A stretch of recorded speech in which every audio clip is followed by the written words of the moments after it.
এই ছেলে, তোমার বাপকে নিয়ে কথা এসেছে, তোমার বাপের বিবাহ করা ঠিক হয়নি, বিবাহ করলে ক্ষমতা লাগে। শোনো, আমার কথাকে তুমি মূল্যায়ন করার চেষ্টা করো। আমি তোমাকে পরামর্শ দিয়েছি, তোমার বাপের জমিদারি আছে, বড় ব্যবসা করো।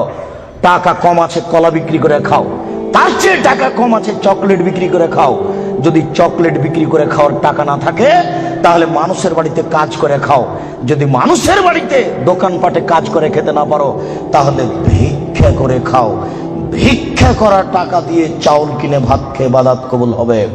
শোনো, আমি ভিক্ষা করতে বলিনি, এটা শেষ স্তর। ভিক্ষা করা টাকা দিয়ে চাউল কিনে ভাত খেয়ে ইবাদত কবুল হবে। শোনো, ভিক্ষা করা টাকা দিয়ে চাউল কিনে ভাত খেয়ে ইবাদত কবুল হবে।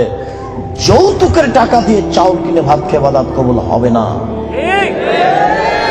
নাপিতকে ঘর ভাড়া দিয়েছ, ওই টাকা দিয়ে চাউল কিনে ভাত খেয়ে ইবাদত হবে না। নাপিত দাড়ি চাঁচে। এদেশের কোন ব্যাংকে চাকরি করে সেই টাকা দিয়ে চাউল কিনে ভাত খেয়ে ইবাদত কবুল হবে না। তুমি ধর্মকে পাগল মনে করো না কিছু। শোনো, কোন এনজিওতে চাকরি করে সেই টাকা দিয়ে চাউল কিনে ভাত খেয়ে ইবাদত কবুল হবে না। 1450 বছর পূর্বে তিনি বলেছেন, একটা লোক বিপদে পড়েছে, মাঠে আছে, বাইরে আছে, বিপদে পড়ে হাত তুলে আল্লাহর দরবারে প্রার্থনা করছে। মাতামো হারামুন, তার খাদ্য আছে হারাম।